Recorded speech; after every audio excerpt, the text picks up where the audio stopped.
น้องเหลืองหน้าครับผมเจ้าจากหัวหอมและตีนกาสลองขอพ่อภูมิและครูทุกท่านนะครับเอาแผ่รับรางวัลจากหลวงพ่อ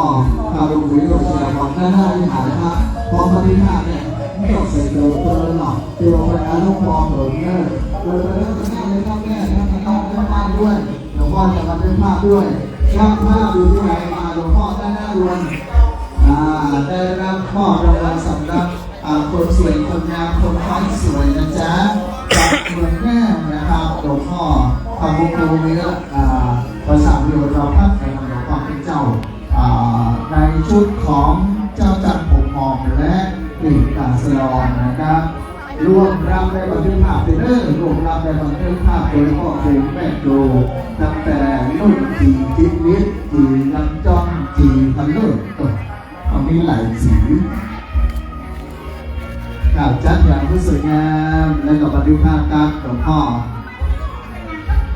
เจ้าฟ้อนพนมมือจะได้สวยนะคะแม่พนมมือไปเนอไว้ตัวแม่นางก็จะสวยนะคะ3 4 5มากแล้วล่ะหลวงพ่อโอ้ยอยู่นะเดี๋ยวเด้อช่างต้องใหญ่ดิไอ้พูดจะโพสในเฟซบุ๊กของวัดบนน้ำดิ่งนะจ๊ะช่วยพอลูกเอาใจแง่มอกใดนี่นะครับช่างภาพกิติมาสะวันนี้นะครับเนาะกำลังสวยทุกภาพนะครับลำดับต่อไปนะครับลำดับต่อไปจะเป็นการแสดงของวิเวกวรรณารามนะครับชุดที่ 1รำขันดองชุดที่ 2ฟ้อนเล็บเนอร์วิเวกวรรณารามสันทรายขอเชิญแม่ครูพ่อครูทุกท่านตั้งแถวครับเขาจะอาศัยห้องนะครับห้องไม้นี่นะนะครับตั้งแถวจัดแถวมือบอสเจ้าฟ้อนพูดแบ่งเป็น2 ชุดไหมเนาะ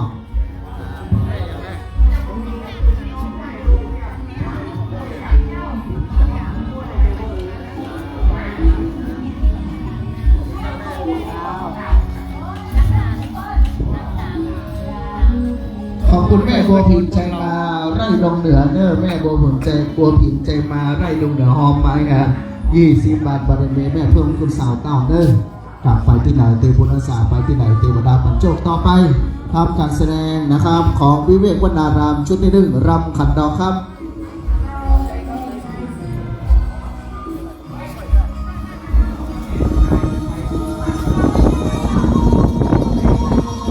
ปัจจัยเพลงนี้จ้ะเพลงที่อย่างแม่เพลงที่7อีแม่ยืนอยู่ฮะเนาะเดี๋ยวขอโปรยนู่นแม่ก็จะโดดไปครับเพลงที่7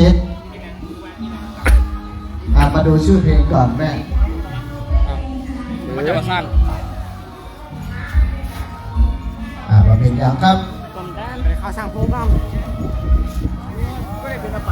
เบิ้งแน่มาลูกสันทรายมาพอเห็นน้ำนะครับกรรมการนี่คะแนนร้อยคะแนนว่าจะได้กี่คะแนนเนาะกรรมการทุกชุดพร้อมเดี๋ยวเพลงนี้เราไม่เนาะ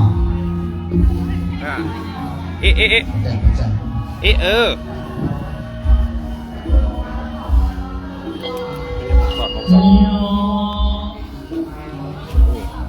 ไม่เดี๋ยวไม่เพลงนี้นะ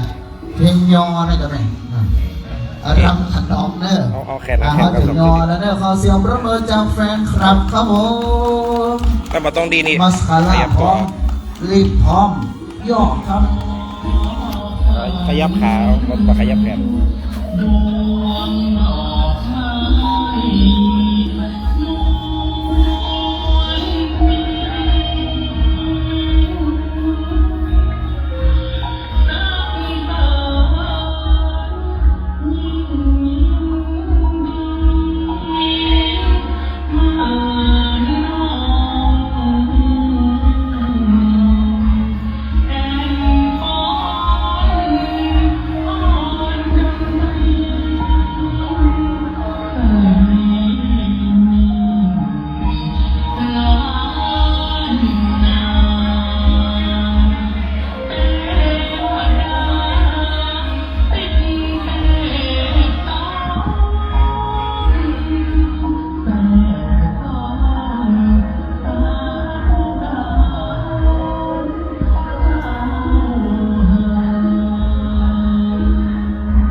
800 บาทก็หายไปได้ตามที่หาดพระธาตุได้ศิลาสนะนะครับ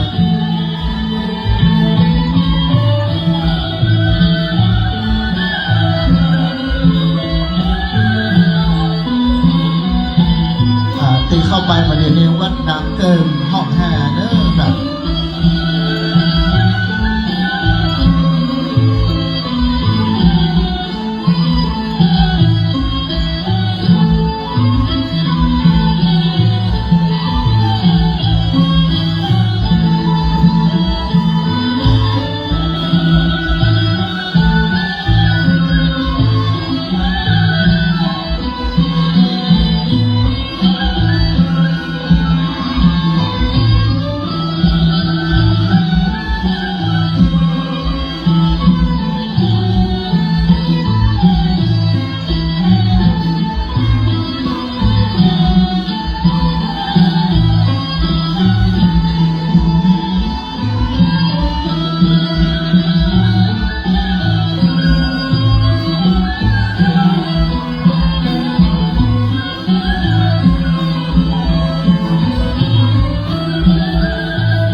ชุดที่1ดาวิเวกมากนาราขอเสียงประมือครับจาก FC เมืองละปุน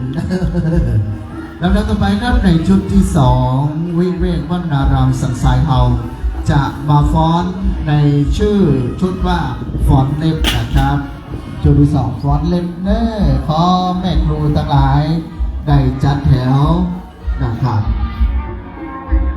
ฟ้อนเล็บ59ก็ว่า79ได้ครับผมสันทรายเด้อสันทรายว่าแม่สันทรายตัวความเล่นนะครับเชิญแม่ครูทั้งหลายเด้อได้ยืนพร้อมเพรียงเรียงใจกันไม่ยิงนะครับคนบอกว่าการแต่งตัวปัดสบายย่อมบอกงาม100%นะ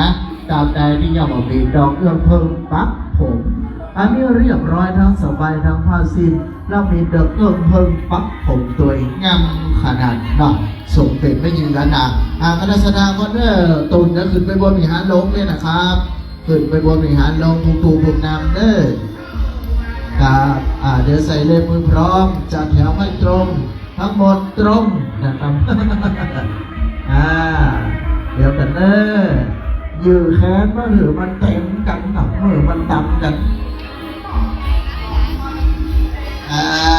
ยืดแขนหน่อยยืดแขนแม่เราแขนมาแล้วถ้ามันชีวิตทำมันเตรียมเหมือนจะอย่างนั้นถ้าพร้อมแล้ว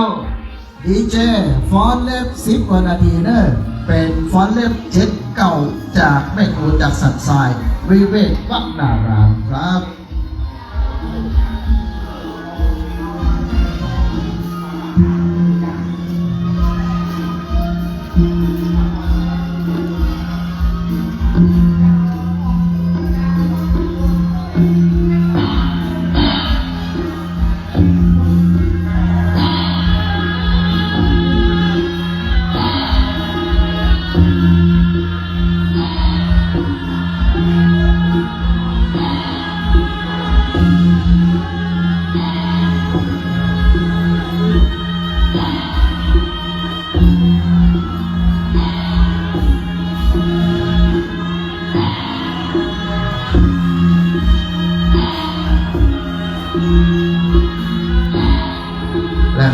ที่นำผลทางขึ้นไปเนาะชุดที่1นั้นป้อสิงคำแม่เวียงอะไรวันสมเรือนน้ำดินเนินเน่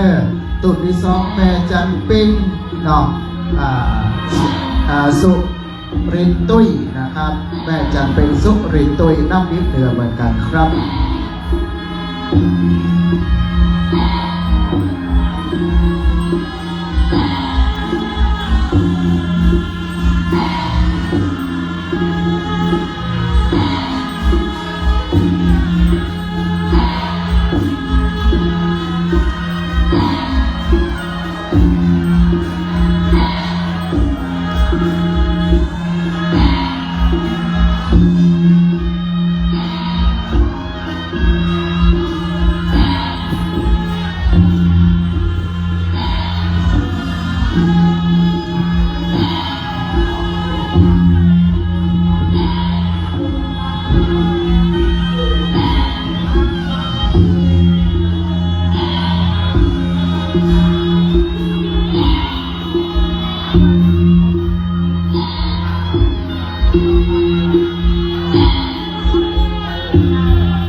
ท่านที่มุขทั้งหลาย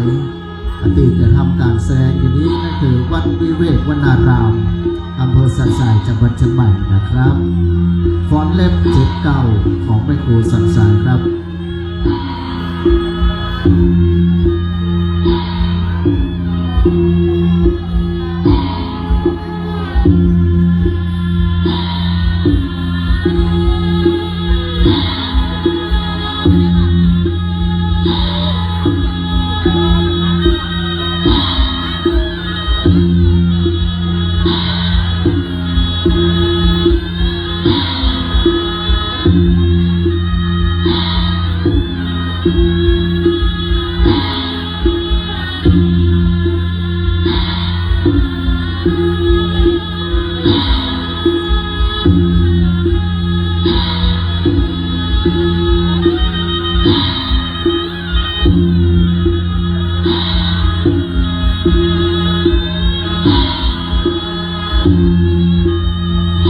คนตามที่กำลังขึ้นไปปอแดงแม่เพนเนอร์เงินประดับนะครับปอแดงแม่เพน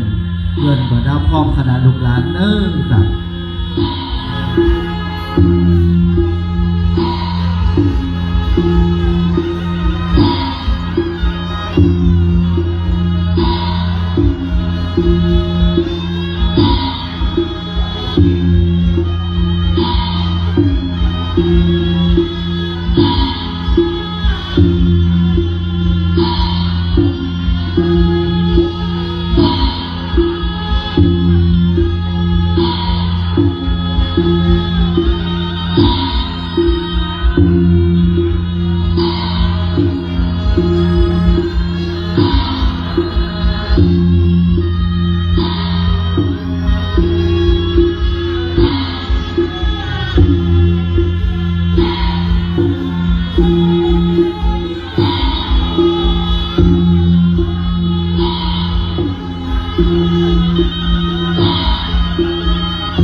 พ่อสมนะครับ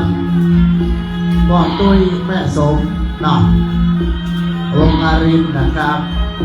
ตามผมได้บรรดากันเด้อไว้สาครับขึ้นบนวิหารเลยแม่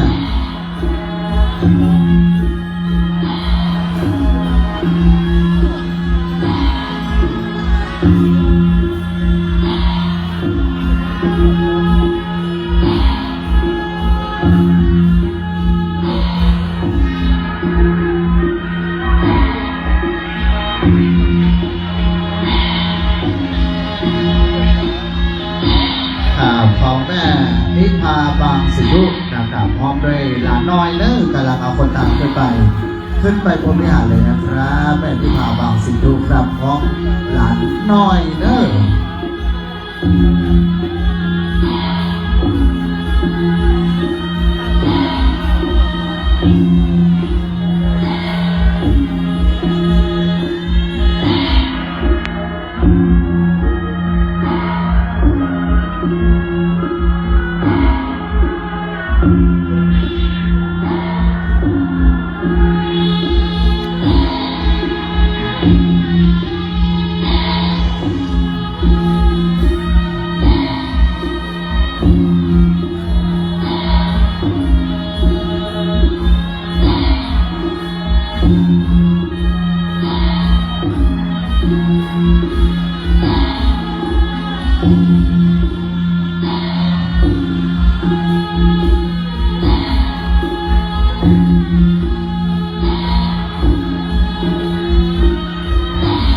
ใบสาบารมีนะครับครูบาเจ้าทาลายสาย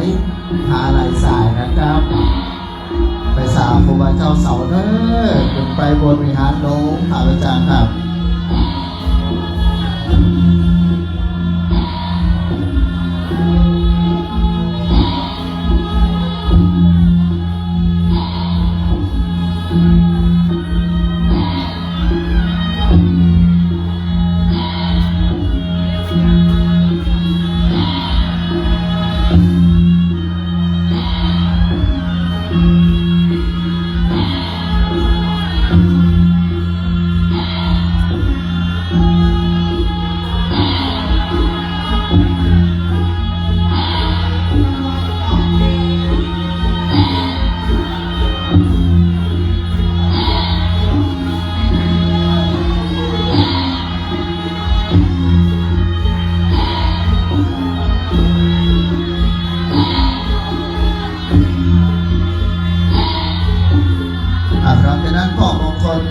ยานอาวุธ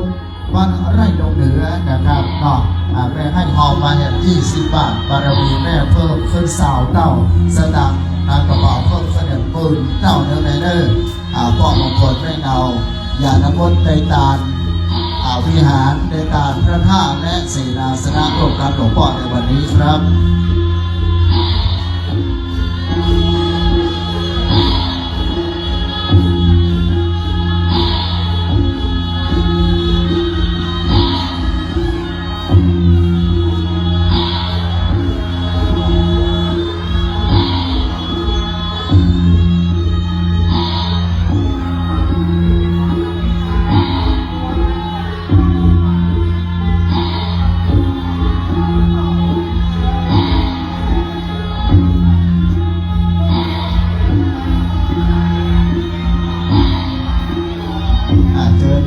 ขึ้นไปในเรื่องของคนใหญ่ดำนะครับบ้านใหม่ป่าฟางโรงกินลมตาลย้อนเอาไว้มีทานโดมในก่อนสตังเจโฮอธิษฐานหน่อการประทานแก่ศีนาสนาเทเนอร์ลงกับหลวงพ่อถามว่าถึงหมดก็ได้11 ล้านนะครับเนาะให้แม่หอมา100 บาทมีอายุ100 ปีแล้วเด้อกินข้าวลำน้ำลงเย็นตลอดไปครับแม่นำไปป่าสาง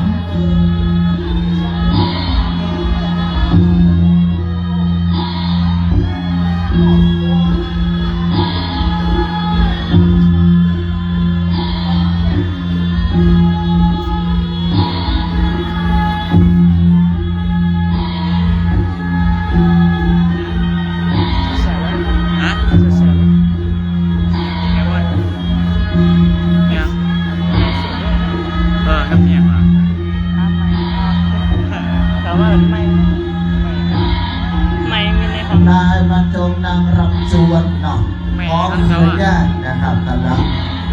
คนดันขึ้นไปบนวิหารลงเลยนะวันนี้เลย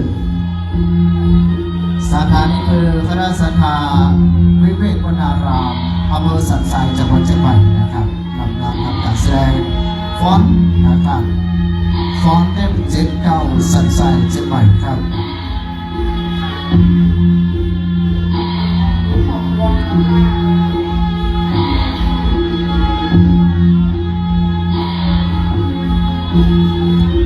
ขอเสียงปรบมือนะครับดีเจปิดเพลงขอบคุณครับสำหรับการแสดงทั้ง2ชุดนะครับเนาะในส่วนของวิเวกวนารามคันดอกและกับฟอนเล็บเนอร์ขอเชิญเจ้าฟอนนะครับไปหน้าวิหารหลวงเลยเนอร์ได้บันทึกภาพเนาะการหลวงพ่อทั้งคันดอกเลยเนอร์คันดอกตัวแล้วเอาให้ได้ออกมาเชิญเจ้าฟอนทุกคนไปหน้าวิหารนะครับหลวงพ่อท่านหลวงปู่วิโรจน์ชัยพรเนาะจะได้มอบครับผมแล้วก็ในส่วนของช่างภาพอย่าลืมนะครับเอาป้ายไปตัวหน่อยเอาป้ายไปตัวหน้าวิหารหน้าวิหารเลยขึ้นไปเลยครับต้องใส่เกลือไม่ต้องใส่รองเท้าอู่ยองพ้นหูเลยป่ะไม่ต้องใส่รองเท้านะจ๊ะเห็นแล้วขึ้นไปแน่เลยหลวงพ่อรอสักครู่นะครับ